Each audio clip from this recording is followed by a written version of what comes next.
दिल्लीतील लाल किल्ला पर्यटकांसाठी बंद, दिल्ली पोलिसांचा निर्णय। मोहम्मद ओमरच्या दोघा भावांना उचललं, दिल्ली पोलिसांनी संशयितांच्या मुसक्या आवळल्या। मोहम्मद ओमरचा भाऊ आमिरसह आणखी एक स्थानबद्ध। स्फोट घडलेल्या गाडीला चालवत होता डॉक्टर उमर, गाडीत मास्क लावून बसला होता। फरीदाबाद अतिरेक्यांचा साथीदार होता डॉक्टर उमर। दिल्ली पोलिसांच्या हाती लागले महत्त्वाचे धागेदोरे, दिल्ली स्फोटाच्या वाहनाचं नोंदणी प्रमाणपत्र सापडलं।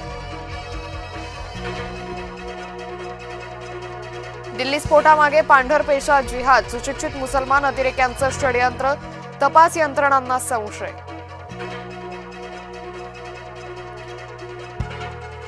तपास यंत्रणा सतर्क, एनआयए तपास यंत्रणेकडून घटनास्थळाची नाकेबंदी। दिल्लीत एकापेक्षा अधिक स्फोट, आणखी एका स्फोटाचा व्हिडिओ कॅमेऱ्यात चित्रित।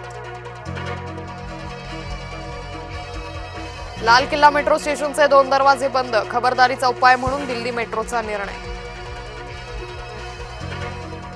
स्फोटात मृत्यू झालेल्या दोघांची ओळख पटली, स्फोटात 8 जणांचा मृत्यू, डीएनए चाचणीद्वारे मृतांची ओळख पटवली जाणार। दिल्लीत झालेल्या स्फोटानंतरचा सीसीटीव्ही समोर, लाल किल्ला परिसरात वाहनात स्फोट झाला, स्फोटानंतर नागरिकांची धावपळ। दिल्ली स्फोटाच्या पार्श्वभूमीवर पोलीस अलर्टवर, मुंबईसह पुण्यातही हाय अलर्ट।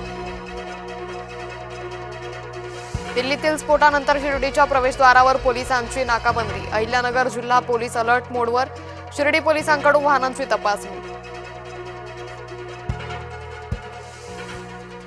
जिहादी दहशतवाद्यांच्या मुसक्या आवळल्या, शस्त्रास्त्रांची देवाणघेवाण करण्यासाठी गुजरातमध्ये आल्याची माहिती, गुजरात दहशतवाद विरोधी पथकाची कारवाई।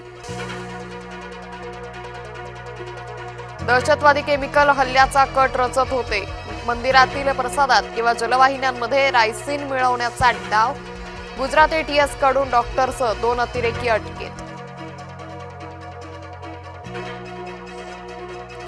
केंद्रीय गृहमंत्री ॲक्शन मोडमध्ये, दिल्ली स्फोटातील जखमींची रुग्णालयात जाऊन विचारपूस, अपघातात 30च्या वर जखमी झाल्याची सूत्रांची माहिती। भाऊ आपल्याच आमदार भावाला आव्हान देणार, आमदार संदीप क्षीरसागरांचे सख्खे भाऊ हेमंत क्षीरसागर भाजपच्या वाटेवर, स्थानिक स्वराज्य संस्थेच्या निवडणुकीत भावाला भावाचं आव्हान। नवी मुंबईतही हाय अलर्टच्या पार्श्वभूमीवर पोलीस यंत्रणा सज्ज, सर्व प्रमुख चौकात पोलिसांची नाकाबंदी, एपीएमसी मार्केट परिसरात जाणाऱ्या वाहनांची तपासणी। बालाजीच्या प्रसादात कोट्यवधींची भेसळ, 250 कोटी रुपयांच्या भेसळयुक्त तुपाचा वापर, तिरुपतीच्या मंदिर व्यवस्थापनावरील प्रश्नचिन्ह सिद्ध, एसआयटीच्या तपासात काँग्रेस कार्यकाळातील घोटाळा उघड।